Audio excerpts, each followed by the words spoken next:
السلام علیکم ورحمۃ اللہ وبرکاتہ۔ بسم اللہ الرحمن الرحیم۔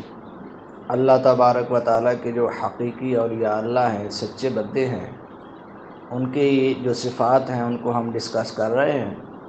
تو آج ہم ان کی جو صفات میں سے جو 11ویں صفت ہے اس کو یہاں بیان کریں گے۔ سورۃ الفرقان آیت نمبر 73 میں اللہ تبارک و تعالیٰ ارشاد فرماتا ہے والذین اذا ذکروا بآیات ربہم لم یخروا علیہا صما وعمیانا۔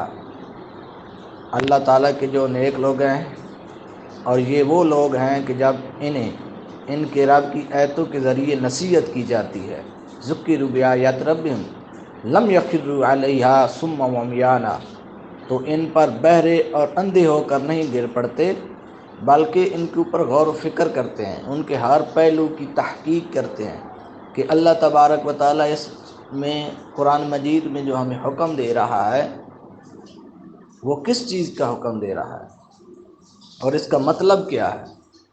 ایسے وہ اندھوں کی طرح اس کے اوپر عمل نہیں کرتے، بلکہ غور و فکر کرتے ہیں، تدبر سے کام لیتے ہیں۔ جیسا کہ سورہ بنی اسرائیل آیت نمبر 36 میں اللہ تبارک تعالیٰ ارشاد فرماتا ہے وَلَا تَقْفُ مَا لَيْسَ لَكَ بِهِ عِلْمٌ، اور اے انسان تو اس بات کی پیروی نہ کر جس کا تجھے صحیح علم نہیں ہے، مکمل علم نہیں ہے، مکمل اس کے بارے میں آگاہی نہیں ہے۔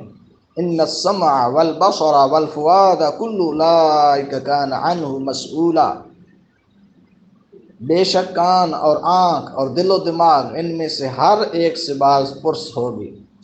کہ اللہ تبارک و تعالیٰ کے یہ جو آپ کو اللہ تعالیٰ نے آپ کو نعمتیں دی تھیں، ان نعمتوں کا استعمال کر کے، یعنی دل دماغ اور کان ان کا استعمال کر کے، انسٹرومنٹ کا استعمال کر کے تو نے حقیقت کو جاننے کی کیوں نہیں کوشش کی؟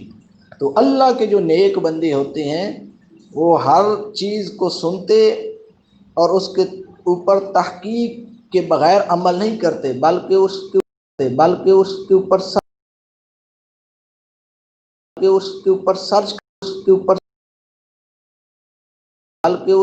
سرچ کرتے ہیں، تحقیق کرتے ہیں کہ اللہ تبارک و تعالیٰ کے اس فرمان کا مقصد کیا ہے، اور اس کی گہرائی میں جا کے اس کا علم حاصل کرتے ہیں، پھر اس کے اوپر عمل کرتے ہیں۔